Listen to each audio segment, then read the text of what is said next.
Good afternoon and welcome to this week's Halftime Talk. We're honored to be joined by Mr. Walter Simpson, the Managing Director of CCED, an independent oil operator in the Sultanate of Oman. Walter, welcome to the table. Well, thank you very much, Sean. A pleasure to be here and great to have the chance to talk to you again. So thank you. Pleasure. Let's kick off, Walter, with a slight reflection. We're now deep into the fourth quarter. We're knocking on the door of the end of the year. I'm wondering, from an industry macro perspective, 6, 7 months, 8 months, whatever it is now, with the impact of the COVID pandemic and its impact on our industry as a whole, particularly on the kind of multinational major company level where you spent most of your career. Well, we've been lucky to live in interesting times, I think would have to be the answer to that one. It's been a tough year. And certainly, you know, the middle of the year, it looked like it was going to be a really difficult year for everybody.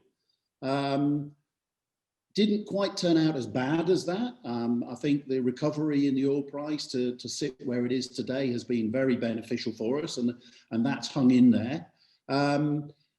The impact of COVID has certainly been a challenge, but I've been impressed with the way people have risen to that challenge and managed to keep things moving and get stuff done, even with the restrictions put in place. So I'd say it's been a very interesting year with challenges, but the outcome is much better than expected.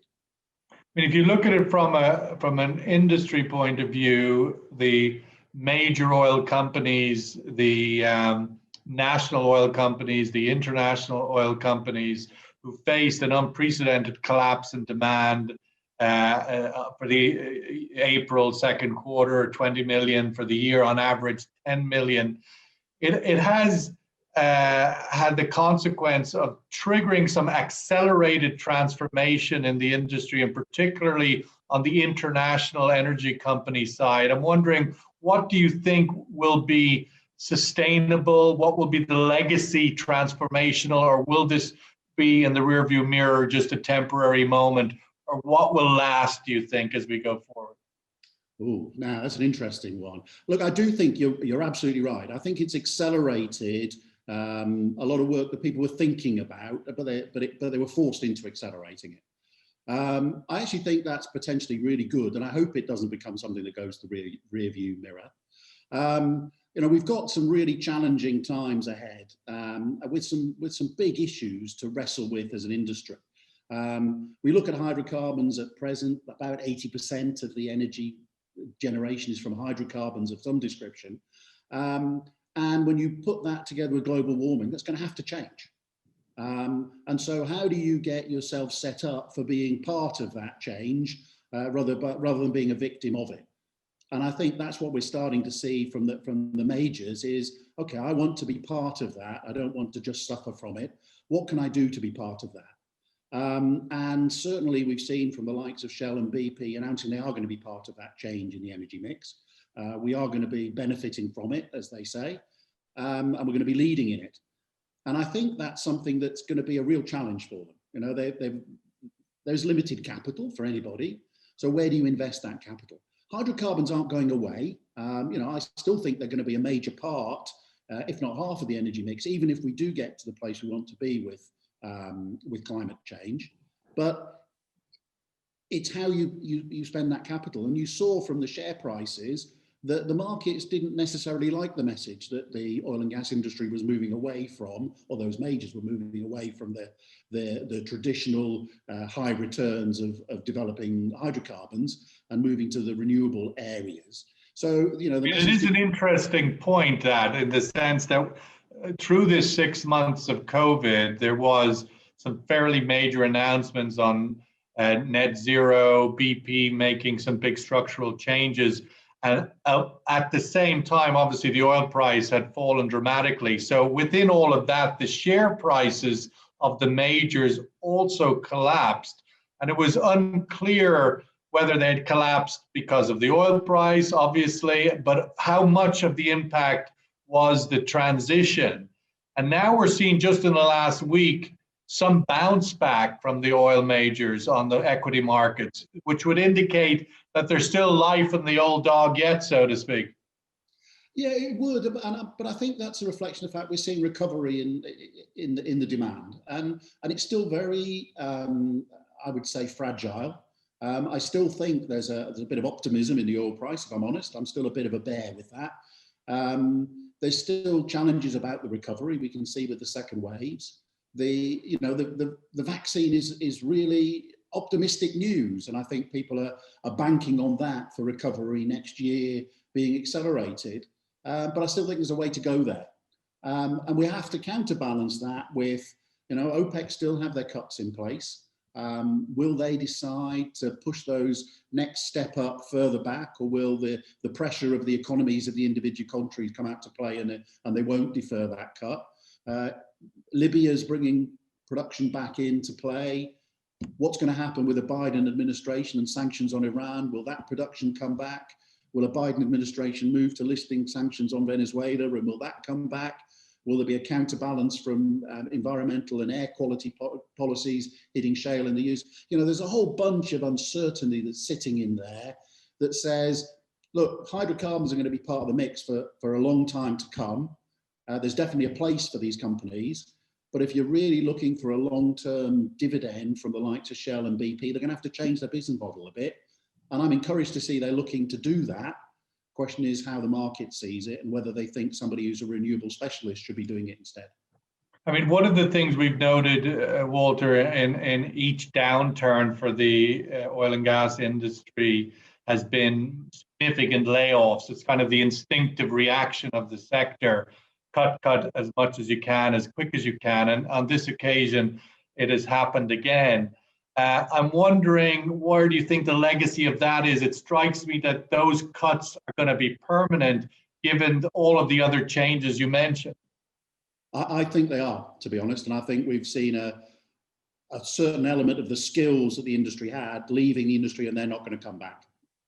And I think that does present a challenge for us who are still trying to operate, in that it's tough to get the right level of skills. And also, if you look at the Europe and the US, attracting young people into the industry is tough. Now that may be offset a little bit by the energy and the transformation that the big companies are going. People might be more interested in working there. But I still see there's plenty of people in the likes of the Middle East, in the developing countries, China, India, who are very keen to work in this industry because it's still respected and still going to be there for many years to come. So I think there's going to be a move in where those skills come from in the industry, and we're going to have to start making sure we're training and developing. I mean, one of the things about this moment in time is the fact that it's kind of accelerated the layoff of the sort of baby boomer gray generation, the deep experience and wisdom from that generation suddenly disappearing before it's really had the opportunity to transfer a lot of that knowledge to the next generation or the new gen. I'm wondering, does that gap concern you, or is that an over-reading of the situation? No, I think it's a genuine concern. But what I would say is, what I'm optimistic about for this is, what I've been really pleasantly surprised with over the last few months is the success of remote working. It's been far more effective than I had anticipated. If you'd asked me this time last year, can your organisation work remotely with the office closed? I'd have said, oh no, we won't be able to do that. Now we've been able to do it and be able to do it very successfully. So what I see is the opportunity to use those kind of techniques to make sure we keep some of the skills available to develop our younger engineers and our younger people in the industry, because you can do it remotely and you can do it very effectively remotely. So I think there's a way that we can use the technology that's proven itself over the recent crisis to make sure that we get access to those skills. Now, we may not be employing them full time, and they may not be sitting in the office in whichever part of the world the industry is working in, but you can use them for those development of the people that you need to get experience to and pass on that knowledge. Yeah, in some way, maybe it keeps the retiring generation inside the tent because of this change in technology and communication structure, that rather than it being the opposite in the past, they would have been gone, they were gone completely. Maybe with this comfort level, with this form of tutoring, etc., that maybe that keeps them in the tent for longer. Absolutely, and I think it can work very well. And I've got a recent example where we did some probabilistic training for our staff, and we did it with a specialist in Canada, and he was getting up in the middle of the night to hold the courses for them here during the day, but it worked very effectively, and we were able to do that completely remotely. So I think, you know, being smart about how we use this technology allows us to keep that expertise available to the industry. And I think that's worth it. And in that regard, you know, some of the learnings of the last 6 months are not to be just thrown overboard as some unique moment, but there is some real value there to take forward. And as you say, operationally, what about the disruption it would have had in being able to visit the field operations or bring technical expertise to field operations over this period? Has that been an issue? Is it over now? It has been an issue. It's getting better. It's not completely over. It's getting better. But I do see that as temporary. And because it's really the travel restrictions that have brought it in place. And I think that's where, you know, as people get used to the way we have to live and work at the moment, and with the prospect of a vaccine coming in, I think that'll be eased, and it'll be much easier to get those resources to travel and get them in. So yes, it's been an issue. We've managed to manage it here, but it has been a problem. And I think it'll go away. It's not something I see as a long-term issue. Looking at China for a few minutes, obviously it's been one of the big surprises of the year, ultimately through this COVID pandemic. They were the first to get it and very quickly the first to overcome it. And with it, the oil demand for the year seemed to hold quite strongly. And of course, that's critical for Oman. I'm wondering what your own thoughts on that is, and looking forward, do you expect that to continue? Ooh, that's an interesting one. So look, it has held up, and I'm very pleased that it has. I think there are some particular circumstances in China that made that happen. You know, the fact they've been building storage because they wanted that ability to be protected from the market. And I think they saw the opportunity with a lower oil price to get that storage filled. So I think that was part of it. I think their internal refining market and the way they give the quotas to private companies and private refiners and how they buy that, I think that has helped. And then it's clearly the refinery runs have kept up. So that's helped as well. So I think there's a number of internal reasons in China why why they've still been buying in the market. That's been good for us, and I'm really pleased for that. The question is that going to continue? And I think we're seeing that actually the domestic market in China is recovering. They do need those supplies. So I'm hopeful that in 2021 we'll get back to the big rates, if not slightly above where we were in 19 for China. And I think they will recover because we're seeing, you know, interestingly, the purchase in the big day, the massive amount of money that was spent, says that actually there is optimism in China and people are going back to work, they have money in their pockets and things will start to move. So I'm confident that we will start to see that increase back in China and it will stay as a demand for oil.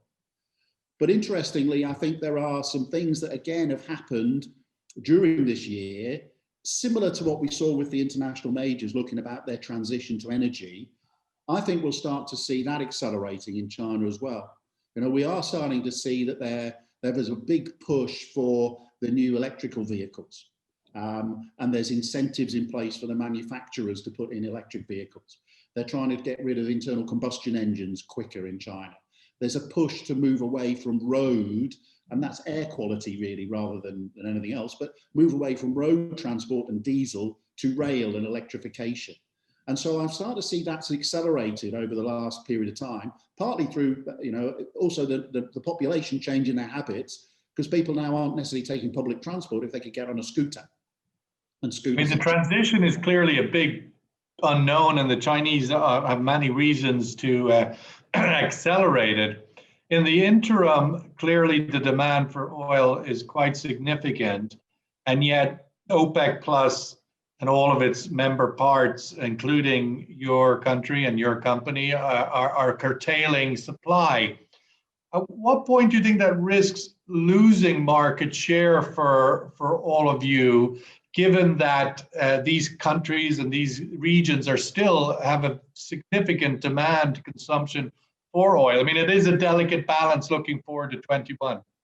Oh, absolutely. It is a delicate balance, and there, you know, there's some really tough choices to be made. You've got the choice between propping up the price versus the economic harm that it's doing to almost all the OPEC members through the revenue restriction, and it becomes a difficult balance. You know, so far the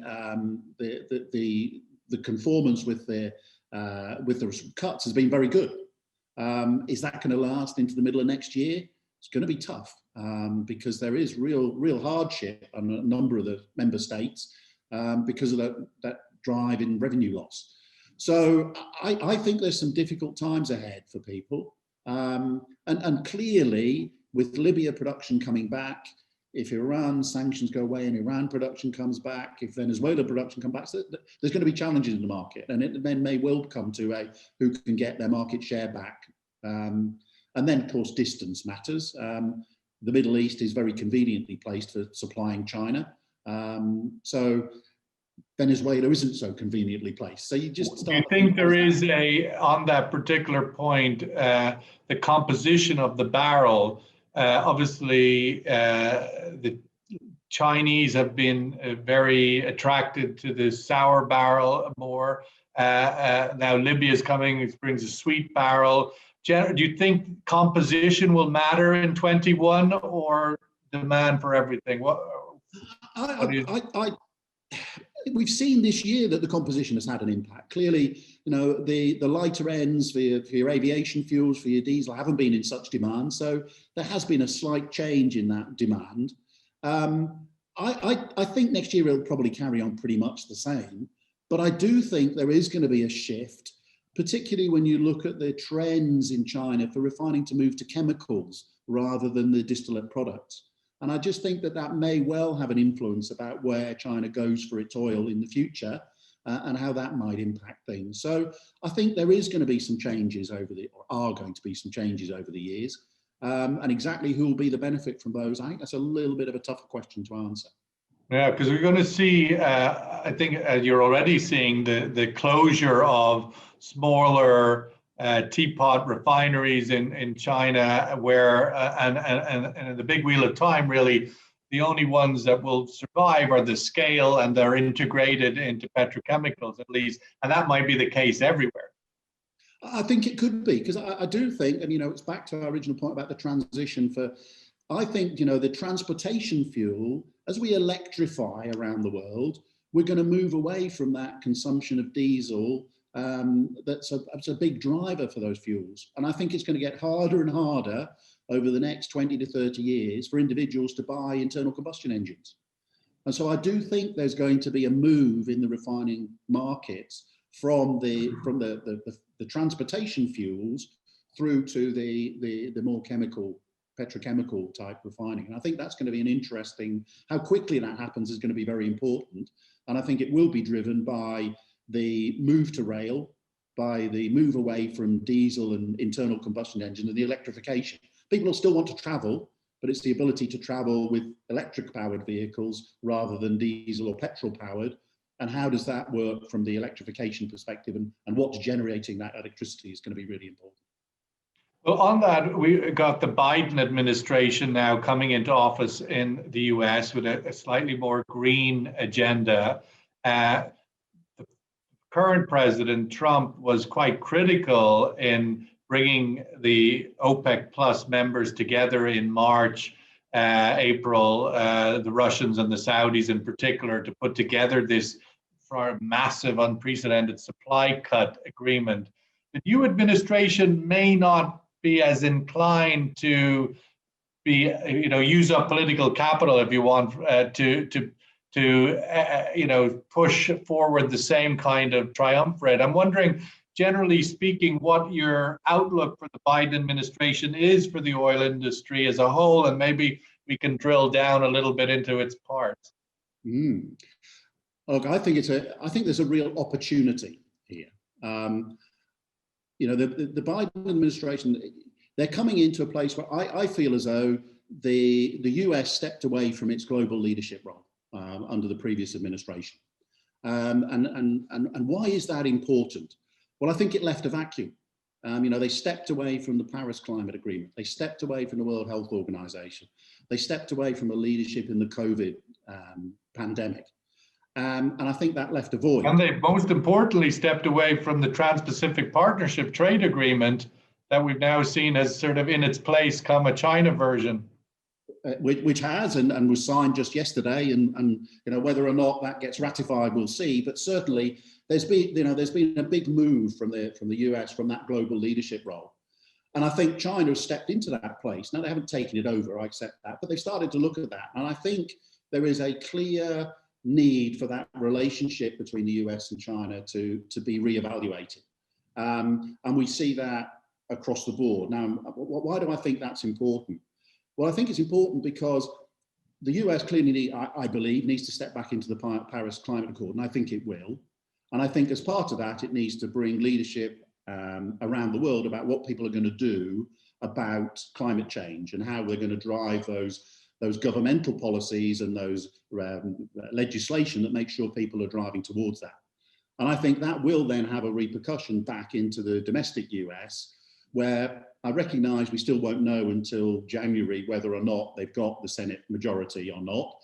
But I don't think that in a sense matters too much, because I think there's still a number of mechanisms for the Biden administration to look at, federal land use, the Clean Air Act, a number of things they can do to start constraining what the oil industry can do in the US. I mean, essentially leveraging existing legislation. They don't necessarily need new legislation.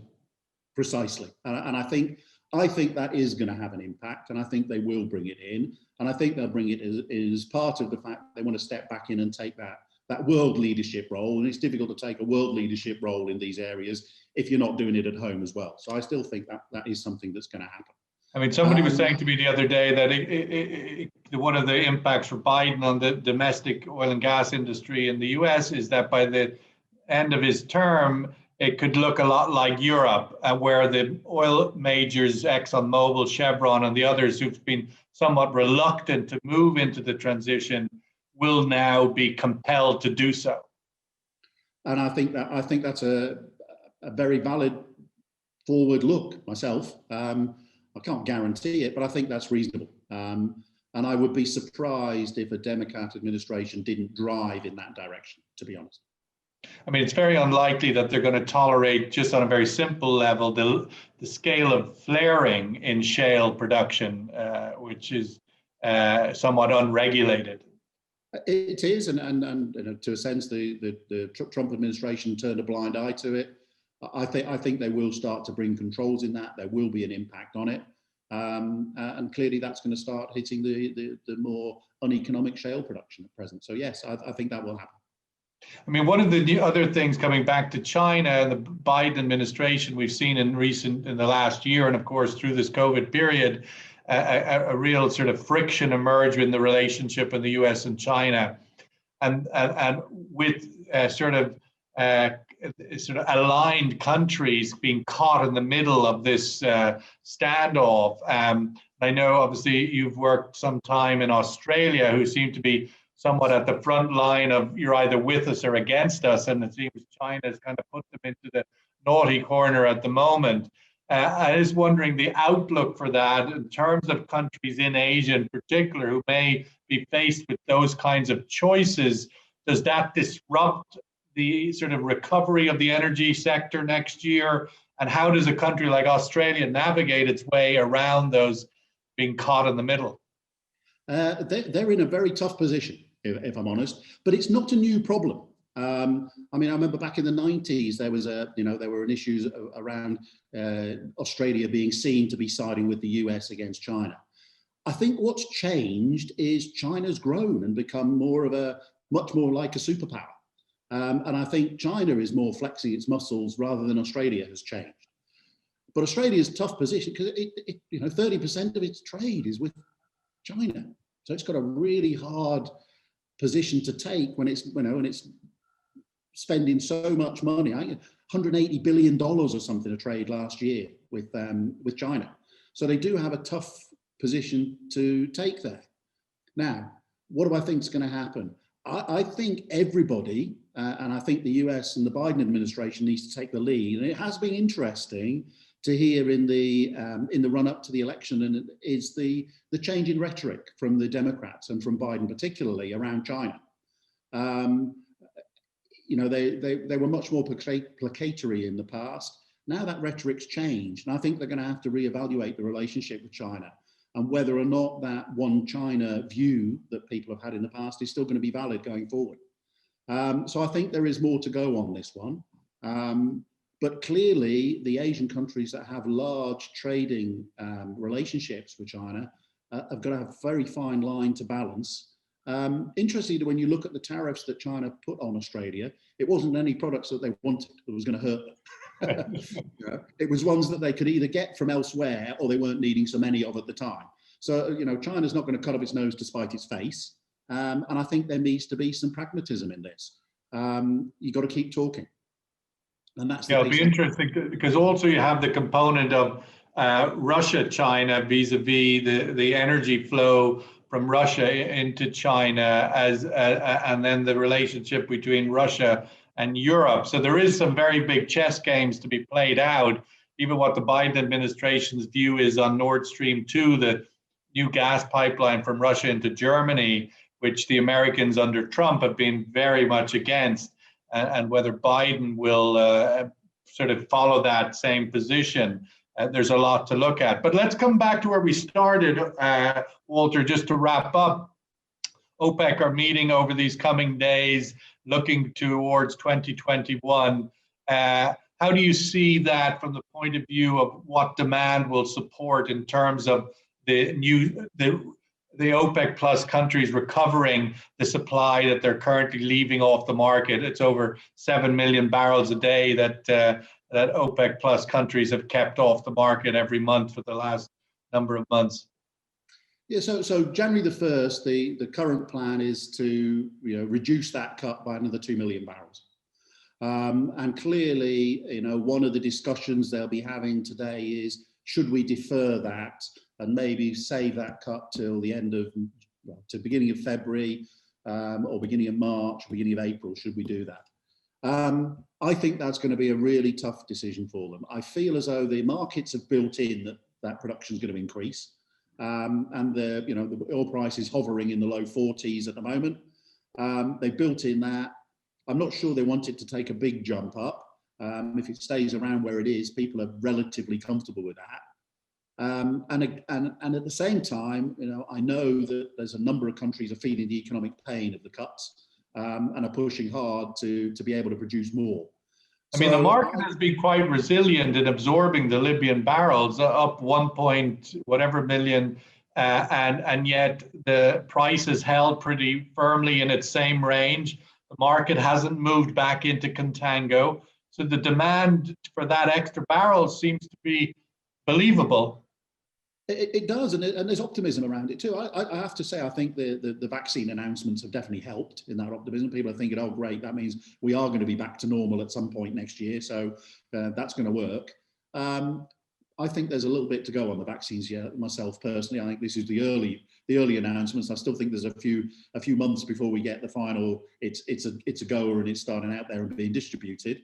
There was a very interesting quote I heard yesterday from a specialist in immunology who was saying, yeah, but any vaccine that's still in a box and still in a vial is of no use to anybody and doesn't make any difference. You've got to get it into people before it matters. So that's what really needs to be done. Yeah, I mean, clearly there's a long logistics challenge ahead, and no matter which way you cut the cake on it, there's nearly 200,000 people being infected every day in the US, and never mind Europe and other places. There are big mountains to climb before this vaccine lands. Absolutely. So, but I do think that with all of that going on, I think the political will to defer the cut, the reduction in the cut beyond January is going to be really difficult to get to. I think it's just going to be too tough myself, and I think they will probably not bite that bullet, and I think we'll start to see production increasing come January. That's my gut feel, just because it's just going to be too difficult. The economic pain's been too hard for these countries over the last few months, and I think they'll want that extra. I suppose that's the sort of $64,000 question, when $64,000 was a lot of money, but ultimately the question of, do you increase at the cost of a few dollars on the barrel price, or do you keep and get, you know, it's all a mathematical game. But Walter, we'll have to wait and see, and we will leave it there. Thank you so much for joining Halftime Talk. Walter Simpson, Managing Director of CCED, thank you so much. Thank you, Sean. It's been a pleasure.